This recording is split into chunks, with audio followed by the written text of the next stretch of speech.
Hi, Josephine. It is so good to meet you. Congratulations on your Teen Choice Awards for Best Actress in a Drama. How did that feel?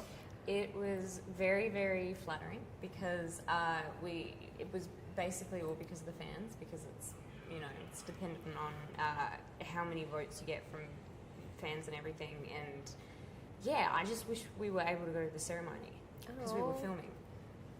But it was great.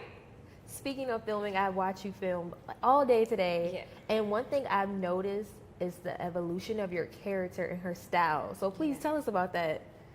Yeah, well, between now and the last film, Tessa's character evolves, and we wanted that to reflect in her style as well as her hair and her makeup. So she's wearing a lot more makeup this film, a lot more.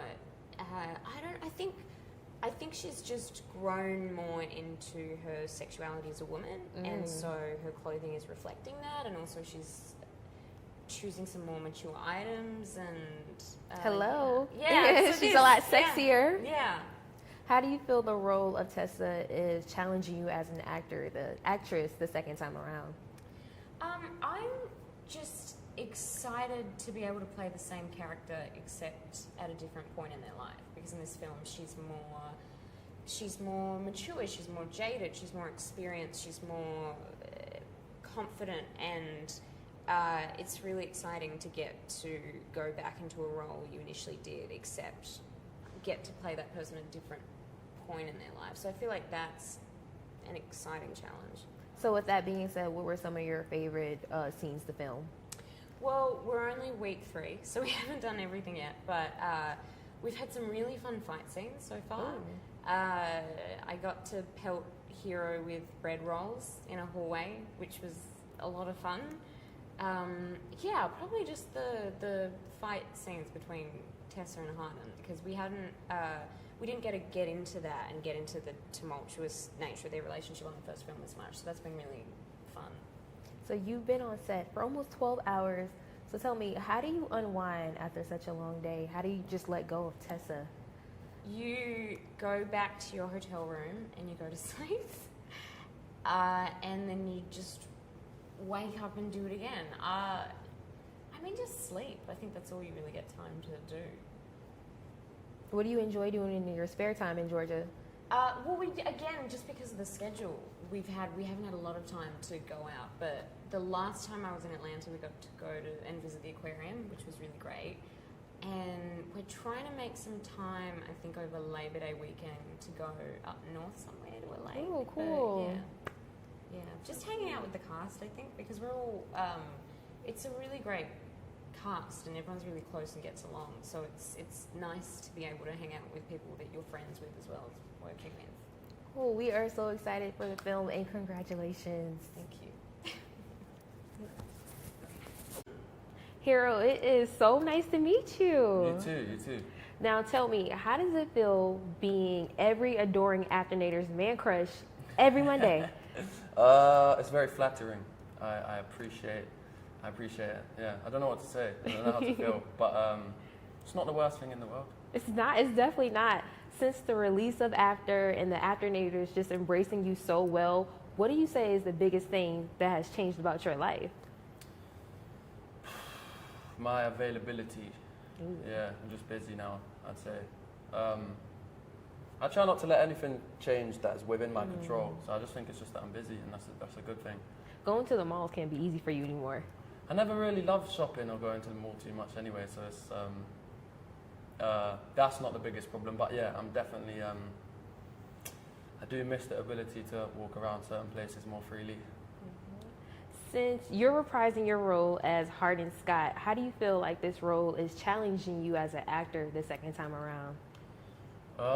In every way. It's you always want a challenging role, obviously, and the first one was in a good way, and this one is in a different way. There's just more emotional scenes, some comedies. It's just a more kind of well-rounded character. We obviously get to know him better, so there's more that we do with him that gets to test me as an actor. You said emotional. How do you tap into those emotional scenes? What are you thinking about? What's going through your head? Changes between each one. I know some people like to use external sources to get themselves sad or happy or whatever. I tend to try and do it through the character. I haven't yet resorted to like watching sad videos before I shoot, but I hear some people do that. For me, it's all just like put yourself in the character's shoes, and they'll be, if it makes sense for them to be sad, once you're in their shoes, you will be, kind of thing. So speaking of putting yourself in your character's shoes, Tessa and Hardin have a really roller coaster ride of a relationship. So what can you take from their relationship and apply it to your life? What lessons have you learned from playing it? I say definitely just be honest and open. It sounds obvious, but if you know there's something that someone you know in your life should know, then say it and don't wait till it's too late. Yeah, I think honesty is a good lesson to learn from their story. So true. So in the first film, you mentioned the lake scene was one of your favorites, or most interesting because of the snake scenario. Yeah. After reading the script, what scene were you just dying to shoot this time around? I have more scenes with conflict that I haven't done too much in terms of like fight scenes. I wouldn't even say fight scenes, but like that kind of thing where you have a stunt coordinator, and that stuff for me is always cool to learn because it's just different. You don't do too much of it.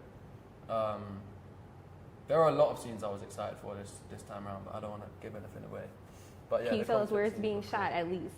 Where what's being shot? One of your favorite scenes. Where is it being shot? What am I yet to do? We shot one of my favorite scenes yesterday in the hotel room.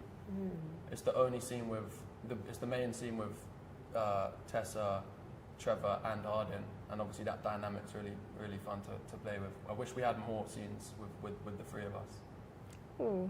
Okay, so now you're on set for about 14 hours a day. So when you leave set, how do you unwind? I don't think you need to unwind. You just fall asleep quite quickly after long days. I don't do anything after we finish. On a long day, when you work 14 hours, I just go home and I'm straight to bed, to be honest. And then I prefer to wake up earlier in the morning and do more. But when you have enough time, go get some food somewhere, or to be honest, we do just end up chilling, the cast and crew or whatever, and then anytime we try and talk about something unrelated to the film, it just somehow goes back to talking about the film. So we're never really off work. When you're shooting, it's all you really think about. So it's cool. It sounds like horrible, but you're just in it, and then when you wrap, that's when you can unwind. Now, this is your second time shooting in Georgia, maybe even your third. Are there any places you like to frequent? When I'm in Georgia, I haven't been around too much. Last year, we're just so busy when we're here. We don't have much time. But Malcolm from Crafty always sorts us out with something to do. We did like an escape room one weekend last time, and he took me out a couple weeks ago. So yeah, there's little things to do, but no, I haven't figured out where my spots are yet. Okay, thank you. Thank you so much.